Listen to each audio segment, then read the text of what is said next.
আবার নতুন করে সংঘাত শুরু ইরান আমেরিকার। স্বাভাবিকভাবেই ফের আশঙ্কা তৈরি হয়েছে এলপিজি, পেট্রোল, ডিজেলের সরবরাহ নিয়েও।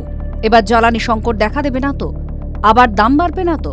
কারণ ইরান আমেরিকা সংঘাত যখন শুরু হয়েছিল তখন এমনই হয়েছিল। রবিবার ইরান ঘোষণা করেছে যে হরমুজ প্রণালী বন্ধ করে দেওয়া হচ্ছে।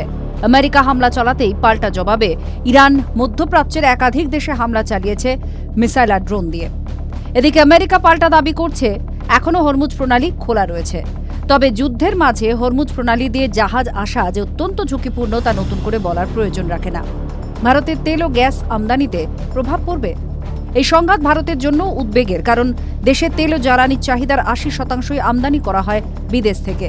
আর বিশ্বের চাহিদার প্রায় ৭০%-এরও বেশি তেল ও জ্বালানি এই হরমুজ প্রণালী দিয়েই আসে। তবে সূত্রের খবর, নতুন করে ইরান আমেরিকার মধ্যে সংঘাত শুরু হলেও তা ভারতের ক্রুড তেল আমদানিতে বিশেষ প্রভাব ফেলতে পারেনি। রিফাইনারি বা তৈল শোধনাগারে অপরিশোধিত ক্রুড তেল সরবরাহ বজায় আছে বলেও জানা গিয়েছে।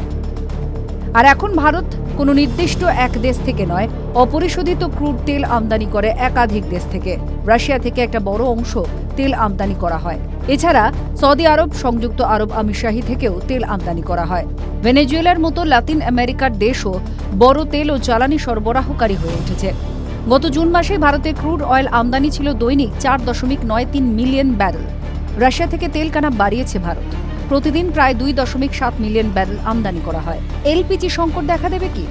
ইরান আমেরিকার সংঘাত যখন শুরু হয়েছিল তখন ভারতে এলপিজি সংকট দেখা দিয়েছিল।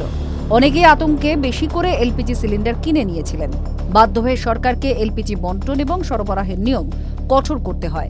২ সিলিন্ডার বুকিংয়ের মাঝে ব্যবধান বাড়ানো হয়। বর্তমানে এই সংকট অনেকটাই মিটে গিয়েছে। তবে নতুন করে হরমুজ প্রণালী বন্ধের খবরে ফের একবার চিন্তা বেড়েছে এলপিজি ও এলএনজি সরবরাহ নিয়ে। কারণ এর বিকল্প খুবই কম। মধ্যপ্রাচ্যে সংকট দেখা দিলে বা শিপিং রুটে সমস্যা হলে ভারতের গ্যাসের ভাড়ারেও টান পড়তে পারে। টিভি9 বাংলা ডিজিটাল।